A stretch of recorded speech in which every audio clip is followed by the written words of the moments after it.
السلام علیکم ناظرین، آپ دیکھ رہے ہیں یوٹیوب چینل عمر شاہدی پروڈکشن۔ ناظرین، آپ سے گزارش ہے، اگر آپ ہمارے چینل پر نئے ہیں تو ہمارے چینل کو سبسکرائب کیجئے تاکہ آپ کو آنے والی ویڈیو کی نوٹیفیکیشن ملتی رہے۔ آئیے ویڈیو شروع کرتے ہیں۔ سعودی عرب کے ایک شخص نے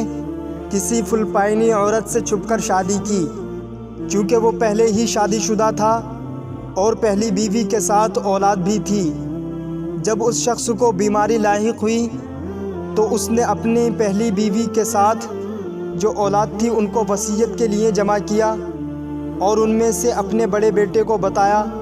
بیٹا میں نے چھپ کے کسی فلپائنی عورت سے بھی شادی کی ہوئی ہے،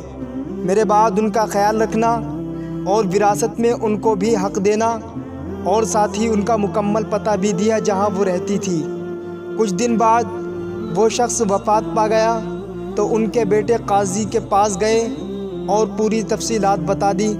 قاضی نے فیصلہ رکوا دیا اور یہ حکم دیا کہ فلپائنی عورت کو بھی یہاں پیش کریں،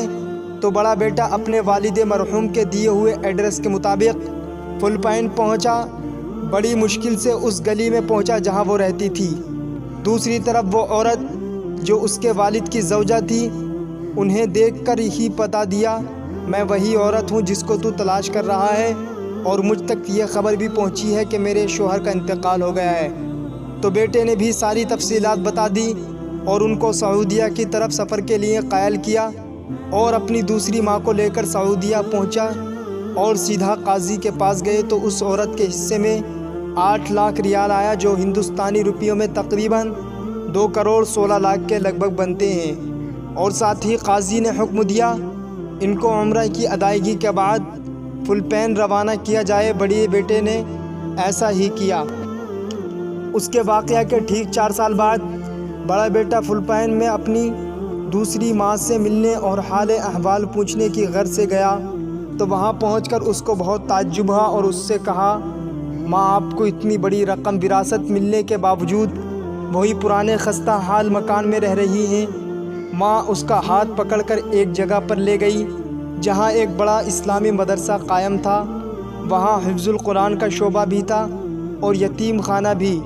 ماں نے کہا، بیٹا سر اٹھا کر ادارے کے بورڈ کی طرف دیکھنا۔ بورڈ دیکھ کر بیٹے کی آنکھ میں آنسو امنڈ آئے، کیونکہ بورڈ پر ان کے والد کا نام لکھا ہوا تھا۔ اس نیک صفت عورت نے کہا، میں نے یہ ادارہ اپنی وراثت کے پیسے سے بنایا ہے اور اپنے شوہر کے نام پر وقف کیا ہے تاکہ ان کو اس ادارے کی وجہ سے ثواب ملتا رہے۔ یہ تھی سچی محبت، ورنہ اس پیسے سے وہ ایک عالی شان بنگلہ بھی بنا سکتی تھی، پر انہوں نے سوچا محبت کے مقابلے میں عالی شان بنگلہ کی کیا حیثیت،